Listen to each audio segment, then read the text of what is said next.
नमस्कार, हर खबर देख रहे हैं आप और मैं हूं आपके साथ गौरव राजेंद्र। बुलेटिन की शुरुआत करते हैं। फरीदाबाद के सबसे बड़े अमृता अस्पताल का पीएम मोदी ने उद्घाटन किया। इस दौरान अमृतानंदमयी मठ की प्रमुख मां अमृता, राज्यपाल बंडारू दत्तात्रेय, मुख्यमंत्री मनोहर लाल, डिप्टी सीएम दुष्यंत चौटाला और केंद्रीय राज्य मंत्री कृष्णपाल गुर्जर भी मौजूद रहे। सभी ने दीप प्रज्वलित कर अस्पताल का उद्घाटन किया, जिसके बाद पीएम ने सभी को संबोधित किया। अपने संबोधन में पीएम मोदी ने जहां एक तरफ अमृता अस्पताल के बारे में बताया, तो वहीं दूसरी तरफ हरियाणा के विकास मॉडल की भी पीएम ने तारीफ की।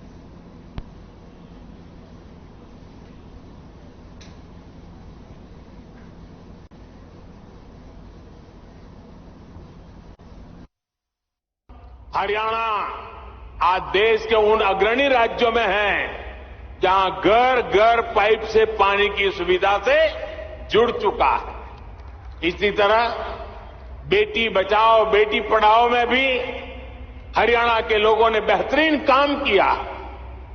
फिटनेस और खेल ये विषय तो हरियाणा की रगों में है, उसका हरियाणा की मिट्टी में है, यहां के संस्कारों में है।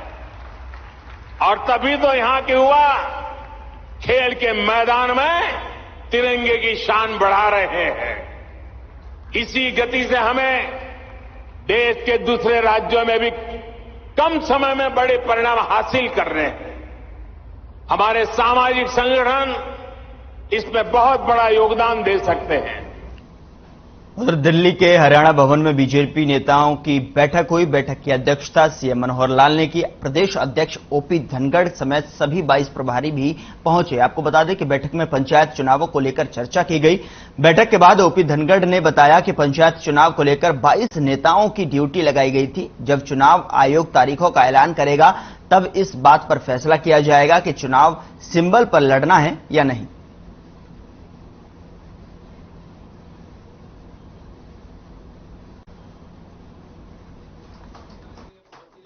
मुख्यमंत्री जी ने और मैंने स्वयं सभी 22 के 22, उसमें रणवीर गंगवा जी वो बाहर गए हुए थे तो उनकी जगह रविंद्र बलियाला जी को बीच में ड्यूटी दे दी थी। तो 22 के 22 जिलों की रिपोर्ट ली है और जो रिपोर्ट नीचे से आई है उसको सबने सामूहिक रूप से समझा है। उसके बाद भी पूरे हाउस में इस विषय को लेकर चर्चाएं हुई और एक मैं कहूँगा कि अच्छा फीडबैक जो है वो पार्टी के प्रदेश के नेताओं के पास हो गया है पंचायती राज चुनाव की दृष्टि से। इस विषय पर कि चुनाव सिंबल पर लड़ना या बिना सिंबल के लड़ना, ये विषय करने का अधिकार हमारी इलेक्शन कमेटी, एक वैधानिक बॉडी है, उसके पास होता है। इलेक्शन डिक्लेयर होने के 1-2 दिन बाद ही वो बैठती है। जो ही इलेक्शन डिक्लेयर होंगे हमारी इलेक्शन कमेटी बैठेगी, उस समय इस विषय पर।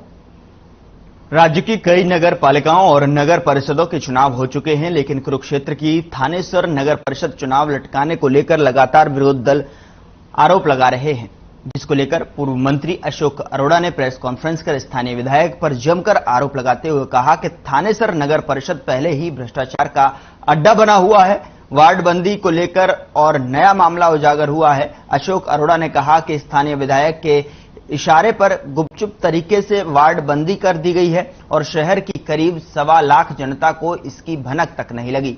यह हैरानी की बात है कि आम लोगों को वार्ड बंदी की भनक तक नहीं लगी है और वह तय समय में अपनी आपत्तियां भी दर्ज नहीं करवा पाए। अशोक अरोड़ा ने कहा कि वह इस तरह से हुई वार्ड बंदी के कार्य में हेराफेरी के खिलाफ कोर्ट भी जाएंगे और हरियाणा सरकार के आला अधिकारियों से मिलकर कार्रवाई की मांग भी करेंगे।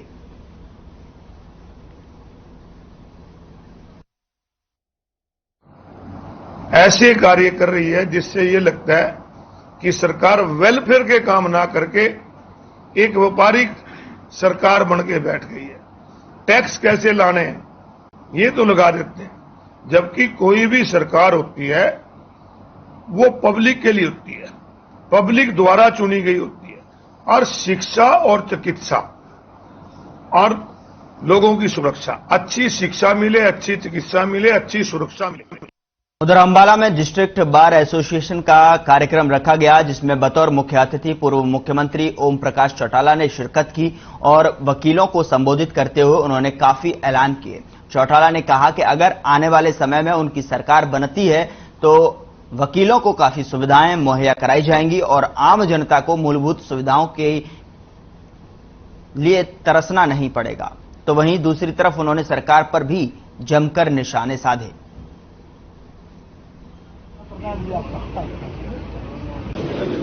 इस सरकार ने कोई ठीक काम किया ही नहीं, इसलिए इस सरकार से हर व्यक्ति नाराज है।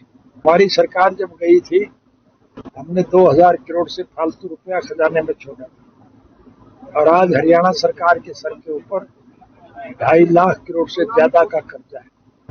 उनसे पूछना, ये कर्जा किस बात का है?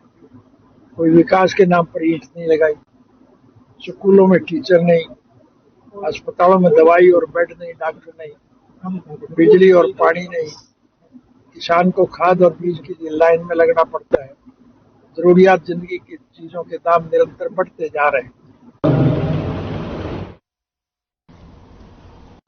अंबाला से खबर, जहां पर सरकार बनी तो विकास होगा, ये कहा गया और साथ ही साथ वकीलों को संबोधित करते हुए कहा कि वकीलों के हित में बहुत सारे कार्य होंगे और साथ ही साथ किसी भी आम जनता को किल्लतों का सामना नहीं करना पड़ेगा, मूलभूत सुविधाएं उन तक पहुंचेंगी। सरकार बनी तो विकास होगा, साथ ही वकीलों के हित में भी कार्य होंगे।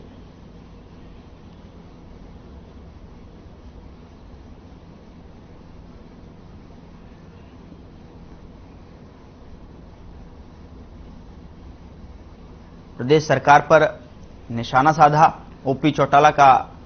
जिस तरीके से ये संबोधन यहां पर वकीलों को संबोधित करते हुए ओपी चौटाला ने कहा कि सरकार बनी तो विकास होगा और प्रदेश सरकार पर जमकर निशाना भी साधा।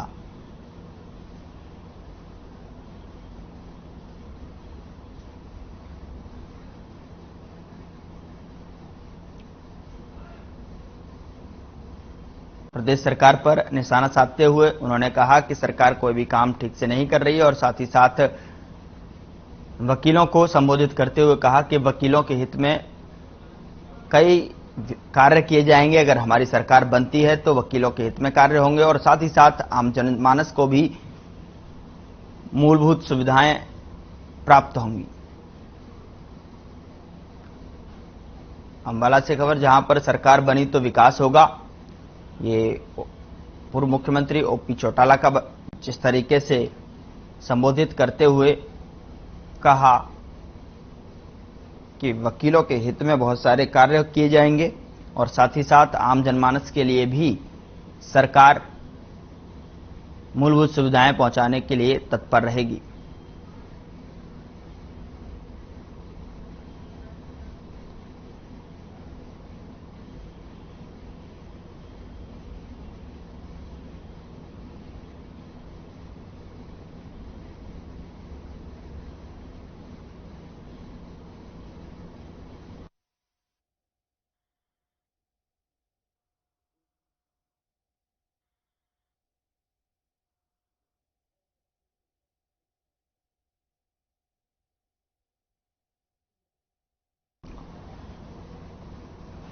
अगली खबर का रुख करते हैं। खबर झज्जर से है, जहां भारतीय कुश्ती संघ के राष्ट्रीय अध्यक्ष ब्रजभूषण शरण ने बहादुरगढ़ में हरियाणा कुश्ती संघ के महासचिव राकेश कोच के निवास स्थान पर पत्रकारों से बातचीत की और कहा कि हरियाणा और कुश्ती एक दूसरे के पर्याय हैं। हरियाणा के पहलवानों ने देश का मान बढ़ाया है। ब्रजभूषण शरण ने कहा कि पहलवानों की सफलता का सबसे ज्यादा श्रेय उनके माता पिता को दिया है, क्योंकि माता पिता ही कुश्ती लड़ने वाले पहलवान तैयार करने में सबसे ज्यादा सहयोग देते हैं। हाल ही में सांसद ब्रजभूषण शरण ने की तारीफ प्रधानमंत्री नरेंद्र मोदी ने भी ट्वीट के जरिए की थी। प्रधानमंत्री नरेंद्र मोदी ने ट्वीट के जरिए कहा था कि कुश्ती का भविष्य अब सही हाथों में है। प्रधानमंत्री के इस ट्वीट पर ब्रजभूषण शरण ने कहा कि प्रधानमंत्री की नरेंद्र मोदी की तरफ से की गई तारीफ उनका हौसला बढ़ाती है।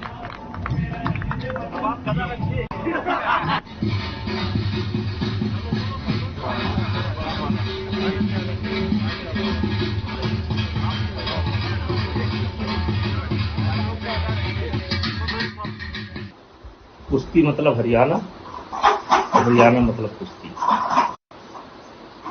ये पर्यायवाची हो गया है। और आज देश के अंदर ही नहीं, विदेशों में भी यही चर्चा रहती है कि भारत की कुश्ती जो है तो सबसे अधिक हरियाणा के अंदर खेली जाती है। महाराष्ट्र में बहुत अच्छी है, मध्य प्रदेश की अभी लड़की मेडल लेकर के आई है, उत्तर प्रदेश के बच्चे, देखिए 5, 7, 8 राज्य है। हम तो कोशिश सब जगह से कर रहे हैं, लेकिन 5, 7, 8 राज्य है जहां कुश्ती अच्छी है और कुश्ती का सिरमौर है।